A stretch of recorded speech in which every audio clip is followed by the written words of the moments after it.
मित्रों प्रणाम। पराविज्ञान के नए एपिसोड में आपका स्वागत है। आज का हमारा विषय है, क्या हर आत्मा लेती है जन्म। कृपया चैनल को सब्सक्राइब कर लें और बेल आइकॉन को भी प्रेस कर लें। मित्रों, क्या दुनिया में हर आत्मा जन्म लेती है? क्या हर व्यक्ति मृत्यु के पश्चात जन्म ले लेता है?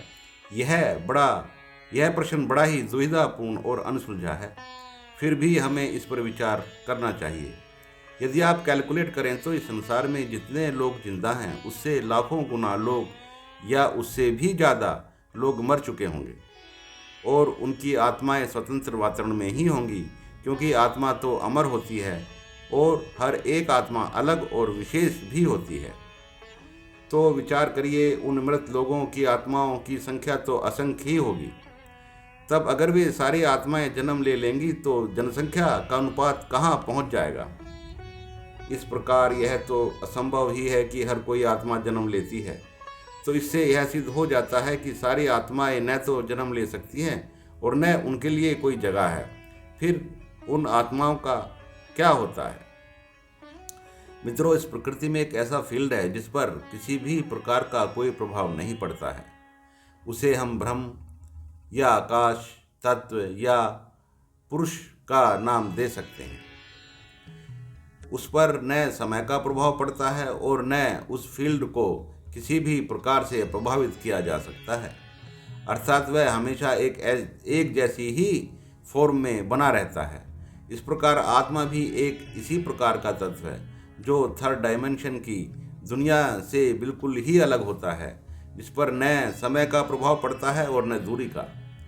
थर्ड डायमेंशन की दुनिया तो बहुत छोटी होती है, यह केवल 4% है। ब्रह्मांड में 96% ऐसा मैटर है जो कभी महसूस ही नहीं होता।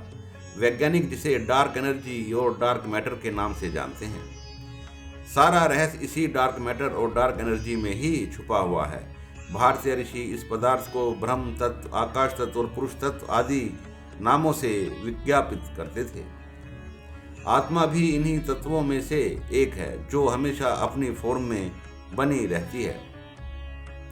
लेकिन आत्मा की विशेषता यह होती है कि वह थर्ड डायमेंशन की जो वस्तुएं हैं उनकी विशेषताओं को ग्रहण किए हुए होती है और उसी से यह प्रकृति हमें विविध दिखाई पड़ती है। आदमी भी एक थर्ड डायमेंशन का ही प्राणी है, तो उसकी आत्मा भी अनेक विशेषताओं को अपने अंदर लिए हुए होती है। हर आत्मा अलग अलग होती है। केवल हर आत्मा अलग अलग ही नहीं होती, उसमें भी अनेक प्रकार के आध्यात्मिक तत्व होते हैं।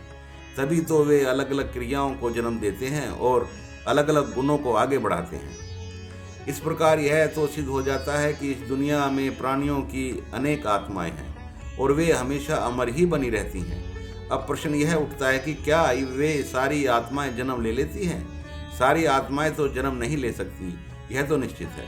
परंतु कुछ आत्माएं हो सकता है कि किसी के शरीर में प्रवेश कर जाती हों और अपने विशेष गुणों को प्रस्फुटित कर देती हों। परंतु एक बात निश्चित है कि आत्माएं प्रत्येक प्राणी में होती हैं। तब ये कहाँ से आती हैं? चलो इस पर भी विचार करते हैं। मित्रों, आत्मा एक ऐसा तत्व है जो शरीर की प्रत्येक कोशिका में होता है और होने के साथ साथ उस मनुष्य की सारी आध्यात्मिक और शारीरिक विशेषताओं को उस कोशिका में संजोए रहता है। इस प्रकार पुरुष के शुक्राणु और स्त्री के एग में भी आत्म तत्व होता है और अपनी सारी विशेषताओं को लिए हुए होता है, जो मिलकर एक नए प्रकार की आत्मा को जन्म देते हैं। इस प्रकार एक नई आत्मा नई विशेषताओं के साथ अस्तित्व में आ जाती है। इसलिए हर व्यक्ति में आत्मा तो होती है, परंतु अपने माता पिता का ही अंश होती है। किसी मृत व्यक्ति की आत्मा किसी शरीर में प्रवेश करे, इसकी संभावना बहुत कम होती है, परंतु इस संभावना से बिल्कुल इनकार नहीं किया जा सकता, क्योंकि कुछ व्यक्ति विशेष प्रकार की विशेषताएं लिए हुए पैदा होते हैं जो उस वातावरण में और उस समाज में बिल्कुल नहीं होती है।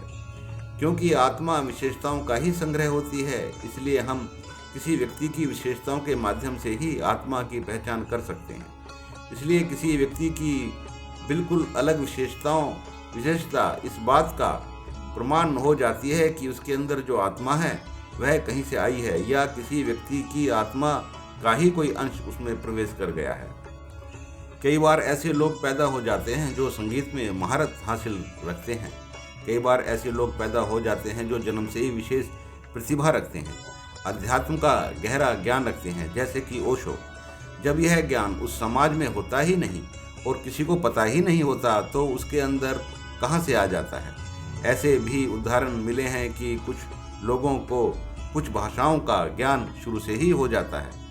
इससे अनुमान लगाया जा सकता है कि उस व्यक्ति के अंदर किसी और व्यक्ति की आत्मा प्रवेश कर गई है। मित्रों, इस प्रकार यह बात तो सिद्ध हो जाती है कि कुछ आत्माएं जन्म ले लेती हैं, जिस कारण से विशेष प्रकार की प्रतिभा और व्यक्तित्व पैदा हो जाते हैं। परंतु यह भी बात सत्य है कि हर व्यक्ति के अंदर आत्मा होती है जो अपने माता पिता का अंश ही होती है और नए जीवन में और नई विशेषताओं को ग्रहण कर लेती है। धन्यवाद।